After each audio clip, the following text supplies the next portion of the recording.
জাতীয় সংসদ ভবনে সোমবার দেখা গেল এক অদ্ভুত ব্যতিক্রমী ঘটনা।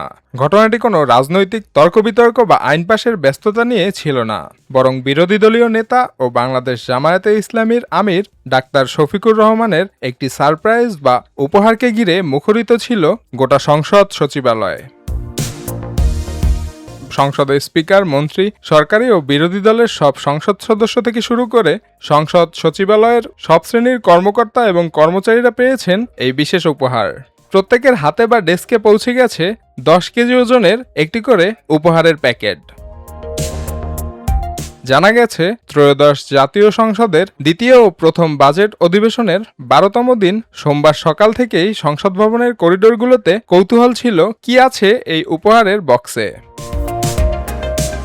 সংসদ সচিবালয়ের বিভিন্ন শ্রেণীর কর্মকর্তা কর্মচারীরা জানিয়েছেন, বিরোধী দলীয় নেতার পক্ষ থেকে পাঠানো এই সুদৃশ্য প্যাকেটে ছিল মৌসুমী সুস্বাদু ফল আম। ডাক্তার শফিকুর রহমানের এই উপহারের তালিকায় ছিল সংসদের ঝাড়ুদার, পিয়ন, লিফটম্যান ও গাড়ি চালকরাও।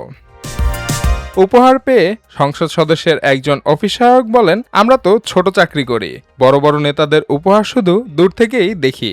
আজ বিরোধী দলীয় নেতা নিজে আমাদের কথা মনে করে 10 কেজির এই উপহার পাঠিয়েছেন, এটি আমাদের জন্য অনেক বড় সম্মানের। নাম প্রকাশে অনিচ্ছুক ক্ষমতাসীন দলের এক সংসদ সদস্য জানান, রাজনীতি মাঠে থাকবে, কিন্তু সংসদের ভেতরে এ ধরনের সৌজন্যতাবোধ সত্যিই প্রশংসনীয়। ডাক্তার শফিকুর রহমান সর্বস্তরের কর্মচারীদের যেভাবে মূল্যায়ন করলেন তা একটি ইতিবাচক দৃষ্টান্ত হয়ে থাকবে। বিরোধী দলীয় নেতার ব্যক্তিগত সহকারী নজরুল ইসলাম জানান, রোববার থেকে আম বিতরণ শুরু হয়েছে। শেষ 2 দিনে মোট 1550 ক্যারেট আম বিতরণ করা হয়েছে।